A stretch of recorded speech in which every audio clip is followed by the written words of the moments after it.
Hi hello నమస్తే welcome to Teenmaar brothers.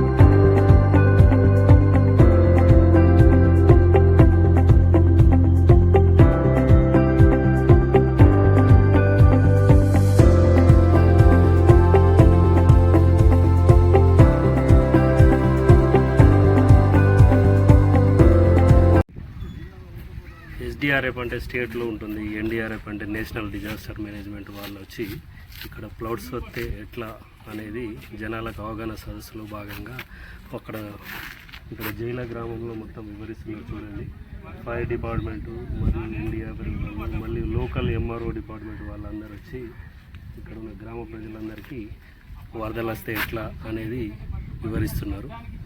ఒకసారి చూడండి మిత్రులారా. ఇక్కడ సేఫ్గా పెట్టుకోవాలి. మెయిన్ ఏం చెప్పాలి, మనం తినే రేషన్, ఉప్పు పప్పు వండుకునే సామాగ్రి, ఒక లైటు, ఒక బట్టలు, చలికి వర్షం పడుతుంది కాబట్టి దాంట్లో తడిసిన తర్వాత అలాంటి వాటికి ఉద్దేశమే. మన ఇంట్లో వాటర్ బాటిల్స్ ఉంటాయి కదా, వాటర్ బాటిల్స్ ఉంటాయి. వాటర్ బాటిల్స్ ఒక 3-4 తాడుతోటి కట్టి వాళ్ళ పొట్ట పైన కట్టేసి పెడితే వాళ్ళు మునుగారు. సో ఇప్పుడు నీకు ఈత వస్తుంది కాబట్టి అలాంటి వాళ్ళ ముగ్గురిని కూడా నువ్వు సింపుల్గా ఒడ్డుపైకి తీసుకొచ్చారా.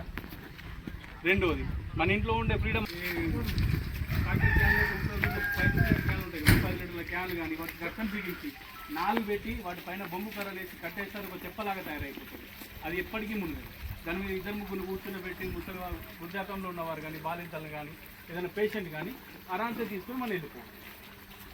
అదేమండి, వరద కంటే ముందు ఏమేమి సామాగ్రి ఉండాలి, వరదలో ఉన్నప్పుడు ఎలా ఉండాలి.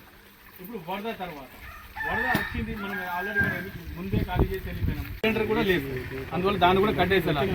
అది ఫ్లోటింగ్ వచ్చినప్పుడు ఎందుకు వెళ్ళిపోయినప్పుడు ఇంట్లో ఉన్న ఫర్నిచర్ కానీ అవి ఏమైనా కొట్టుకుపోతే మిగతా ఉంటాయి. నువ్వు డైరెక్ట్ ఓపెన్ చేసేసరికి ఎదురుగా ఏదన్నా ఉండొచ్చు, పేరు ఉండొచ్చు, అది ఉండొచ్చు. ఆ వాటర్ ఏంటంటే మీరు ఓపెన్ చేసేసరికి ఫ్లోటింగ్ వస్తాయి. సో మనకి దెబ్బతలే ఛాన్స్ ఎక్కువ ఉంటాయి. మీ మీద సైడ్ పడ్డాలని పెరుగు, దాని ఎఫెక్ట్, కరెంట్ ఎఫెక్ట్ మీ దగ్గర తక్కువ పడుతుంది. మొత్తం కింద ఉంటే కింద నుండి మనకి ఎర్తింగ్ దొరుకుతుంది. ఆ ఎర్తింగ్ వల్ల ఏంటంటే మనిషి పాజిటివ్ నెగిటివ్ కలవడం వల్ల మనిషి కాలిపోయే అవకాశం, దానివల్లనే మనిషి చనిపోయే అవకాశాలు ఎక్కువ ఉంటాయి. దాన్ని రక్త నియంత్రణ పద్ధతి, ఇప్పుడు దాని గురించి చేపిస్తారు. 2 మనకి డైరెక్ట్ ప్రెషర్ అంటే ఇట్లా 4 పద్ధతులు చెప్తా. మనం ఆల్రెడీ చేస్తాం, కానీ దాని గురించి పట్టించుకోవడం వల్ల ఆయనకి ఎక్కువ బ్లీడింగ్ అయ్యి రక్తం బయటకు పోయి చనిపోయే అవకాశాలు ఉంటాయి కదా. ఇప్పుడు నాకు రక్తం ఇక్కడ నుండి పంప్ చేస్తుంది కదా, మొత్తం మోటార్ పని చేస్తుంది కదా. ఇప్పుడు ఇది కింద ఉంది కదా, దీన్ని పైకి లావట్టేసరికి పంపింగ్ కొంచెం తక్కువ అవుతుంది. పంపింగ్ తక్కువ అయ్యేసరికి రక్తం క్లాట్ కావడానికి ఏంది 3 నుండి 6 నిమిషాల్లో కూడా క్లాట్ అయిపోతుంది. అప్పటి వరకు ఆపడానికి మనకి అది ఇలా లావట్టేసినామా ఇది ఆగిపోతుంది. 3వది ఏంది, ప్రెషర్ పాయింట్, అక్కడ ఆపేసేయడం వల్ల ఇది ఆగిపోతుంది. మనిషి బాడీలో ఉండేదే 4 నుండి 6 లీటర్ల రక్తం ఉంటుంది ఎవరేజ్ ఎవరికైనా సరే. దాంట్లోకి వెళ్ళి నీ మెయిన్ రక్తమే బయటకు పోతే హార్ట్ ఇచ్చి మనిషి తొందరగా చనిపోయే అవకాశాలు ఉంటాయి. అందుకే పాము గుడ్డ, తేలు గుడ్డ అని కూడా అప్పుడప్పుడు కాస్త రిలీజ్ చేస్తూ ఉంటాం. దాన్ని కాస్త ఒకసారి రిలీజ్ చేసి పెట్టాలి, ఎక్కువసేపు కట్టి ఉంచొద్దు అసలు. చేయాలి దాన్ని ఇప్పుడు నేర్పిస్తున్నాను చూడండి మీకు. ఇప్పుడు తాత దగ్గర టవల్ ఉంది, ఈయనకి చెయ్యి బెనికింది, సంథింగ్ ఏమన్నా అనుకోండి, ఇరిగింది అనుకోండి. ఇప్పుడు మనం ఎలా చేయాలి, ఇలా పెట్టేసినాం, ఇదోటి పెట్టేసి ఈ పైనుండి ఇలా కట్టేసినాం. ఇంటికి వచ్చే హాస్పిటల్ తీసుకుపోయేదా. ఇప్పుడు చూడు నాకు ఎలా ఉంది, సేఫ్ అయిందా. ఇప్పుడు ఇక్కడ ఇరిగినా అని కూడా, ఇద్దొనిగినా అని కూడా, ఏమున్నా అని కూడా నీకు డాక్టర్ కూడా కట్టేది ఇంతే కదా సేమ్. మన దగ్గర ఉన్న దాంతో టవల్ తోటే కట్టుకున్నాం కదా మనం, మన దగ్గర ఉన్న కట్చిప్ తోటే ఇది కట్టినాం కదా. ఈ పద్ధతి బెనికినా కానీ ఇరిగినా కానీ ఇది కాలు కట్టచ్చు, ఏదైనా కట్టచ్చు. 2 కట్టెలు తీసి కట్టేసి, ఇరిగిన కాలు కూడా 2 కట్టెలు తీసి కట్టేసి, ఇప్పుడు ఇక్కడ చెయ్యి ఇరిగింది, ఇక్కడ మనం ఇక్కడ ఇరిగింది, 2 కర్రలు తీసేసి మనం టవల్ తోటి ఇట్లా కట్టేస్తే ఆ ఎముక సెట్గా ఉంటాయి. ఇదే ఆయన ఎటు ఇప్పుడు నొప్పి ఉన్నోడు ఏంటంటే గిలగిలా ఇట్లా గుంజుకుంటాడు కాబట్టి అది వదులుతూ ఉంటుంది కదా, దానివల్ల ఆయనకి ఇంకా నొప్పి ఎక్కువ వస్తుంది. దాన్ని స్టేబుల్ చేయడానికి ఇది హాస్పిటల్ పోయే వరకు ఫస్ట్ ఉంటుందా? ఇట్లాంటి కర్రలు 2 దొరుకుతాయి కదా, బొంగు కర్రలు, ఏ కర్రలు, నార్మల్గా చిన్న చిన్న కర్రలు అట్లా దొరికినప్పుడు మనం సింపుల్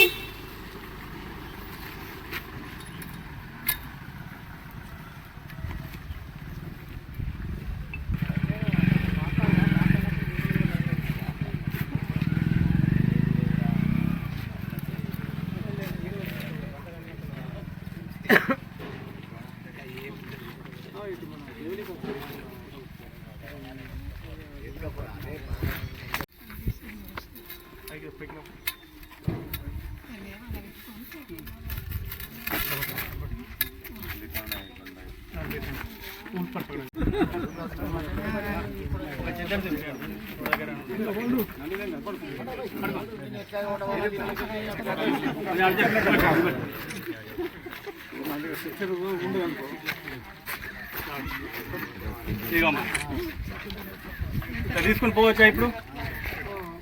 కాలు కానీ చేతులు కానీ ఏమి కాదు, ఒక చిత్ర చేస్తావా మరి? నువ్వు యూత్ కదా, వీళ్ళందరికీ నేర్పియాలి. ఇంక నువ్వు ఇక్కడికి వచ్చి పార్టిసిపేట్ చేసి నడవలేని పరిస్థితి ఉన్నప్పుడు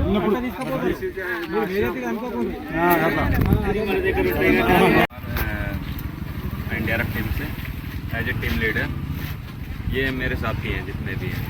क्या आप मेरे भाषा समझ पा रहे हैं सभी? हिंदी समझ पा रहे हैं सभी?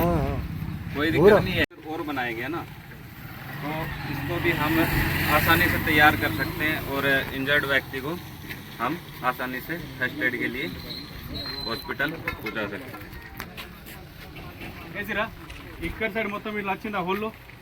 నెక్స్ట్ మనకి ఎంత డిస్టెన్స్ ఉంటుందో అంతే వేసుకొని దీన్ని వాపస్ తీసుకుంటాం అంతే.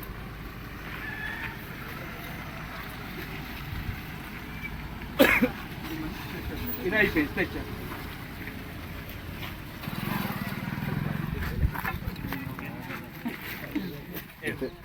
ఎంత దూరమైనా వెళ్ళొచ్చండి. మీరు అనుకుంటారు కింద పడిపోతుంది, అది ఏం పడిపోతుంది, అది ఆల్రెడీ మన లాక్ అయిపోయింది, ఒకదాంతో లాక్ అయిపోయింది. ఎంత దూరమైనా ఈజీగా తీసుకెళ్ళి ఇది ఈ పద్ధతి ఏంటంటే, ఈ పద్ధతి వల్ల మనం ఏదైనా కొండపైకి ఎక్కడం కానీ, కొండ నుండి దిగడం కానీ, చిన్న చిన్న రోడ్డు ఉంటుంది కదా, ఆ రోడ్లో ఈజీగా ఈ పద్ధతిగా కనీసం 5-6 కిలోమీటర్లు ఎక్కున్న వాళ్ళకి అంత ఇబ్బంది ఉండదు, మోసే వాళ్ళకి కూడా ఇబ్బంది ఉండదు. ఆయన కాలు ఇరిగిపోయింది, ఇప్పుడు ఈ మనిషిని ఎట్లా ఆయన కాలు ఇరిగిపోయింది ఇలా తీసుకెళ్తున్నాం. సింపుల్గా కాలుకి ఇబ్బందిగా ఉండదు, దాన్ని కట్టు కూడా కట్టేసినాం, ఇలా తీసుకొని పోవచ్చు.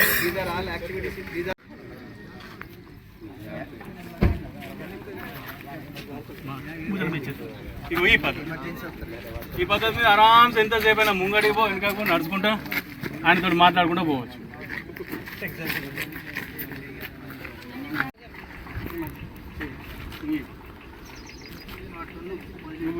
నువ్వు ఫ్రీ వద్దు, నీకేం కాదు.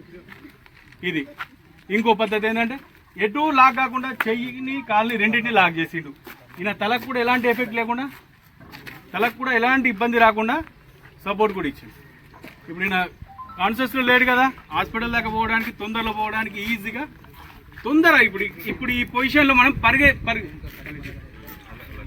పొజిషన్లో పరిగెత్తి కూడా చూపించచ్చు. అంటే ఆయన ఇప్పుడు ఎమర్జెన్సీ తొందర తీసుకుపోవాలి. అలాంటప్పుడు ఇతనికి ఏమి కాదు, ప్లస్ తొందరగా అంబులెన్స్ దగ్గర దించేసి మనం వేరే వాళ్ళని కూడా తీసుకుపోవడానికి ఈజీగా ఉంటుంది. ఏం చేయాలి? మీరంతా లేడీస్ ఇప్పుడు ఈ రోజులలో ఇప్పుడు ఎక్స్టిబ్యూషన్లు ఇట్లా ఇటువంటివి ఉండవు. దీన్ని ఏమంటారు? ఎక్స్టిబ్యూషన్. దీన్ని CO2 ఎక్స్టిబ్యూషన్ అంటారు. ఇటువంటి ఎక్స్టిబ్యూషన్లు 4 రకాలు ఉంటాయి: CO2, DCP, foam, water type. అయితే మీ ఇంట్లో ఫైర్ అయినప్పుడు తాత్కాలికంగా ఇప్పుడు సార్ చెప్పినట్టు ఏం చేయాలి? ఎలక్ట్రిసిటీ వల్ల ఫైర్ అయింది అనుకోండి, స్విచ్ బోర్డులో ఫైర్ అయింది, టీవీలో ఫైర్ అయింది, స్టెప్లో ఫైర్ అయింది. అయినప్పుడు మీరు ఏం చేయాలి? వాటర్ కొట్టకూడదు. ఫైర్ అయిందని వాటర్ కొడితే ఏమవుతుంది? షార్ట్ అవుతుంది. అందరికి తెలుసు కదా, ఫైర్ అయినప్పుడు ఎలక్ట్రిసిటీ కానీ, టీవీలలో కానీ దాంట్లో కరెంట్ ఉంటుంది. అందుకొరకు మీరు ఇప్పుడు ఎటువంటిది దీన్ని ఎక్స్టిబ్యూషన్లు ఇప్పుడు బ్యాంకులలో కానీ, పెట్రోల్ పంపులలో చేస్తాం అన్నట్టు. షట్టర్లు కానీ, కార్లో ఉన్నటువంటి ఇరుక్కున్నటువంటి షట్టర్లు ఇంపై దానికి కట్ చేయడానికి. అంటే మొత్తం చుక్కలు అన్నీ ఉంటుంది దాంట్లో, కానీ అవి అన్నీ మేము తీయలేకపోయినాం. కొన్ని 2-3 అయితే ఇదైతే పైపు, ఇది బ్రాంచ్. ఇది ఏం చేస్తామంటే దీన్ని తాళ్ళు కట్టేసి, ఇది లైఫ్ బాయ్ జాకెట్. ఈ లైఫ్ బాయ్ జాకెట్ ఎందుకంటే ఎవరికైతే ఈత రాదో, అయితే నేను ఈత రానప్పుడు దీన్ని వేసుకొని పూట మునగకుంట. ఇది ఇంతకుముందు ఇసుక మాదిరి ఉంటుంది. ఇదేం చేస్తారంటే ఒక నలుగురిని కాపాడచ్చు. దీన్ని తాడు పెట్టేసి నాగుల వారేసిన అనుకో ప్రాజెక్ట్లో దీన్ని పట్టుకొని నలుగురు రావచ్చు. ఒక చనిపోయిన దీన్ని CO2 అంటారు. CO2 అంటే కార్బన్ డైఆక్సైడ్. అందుకని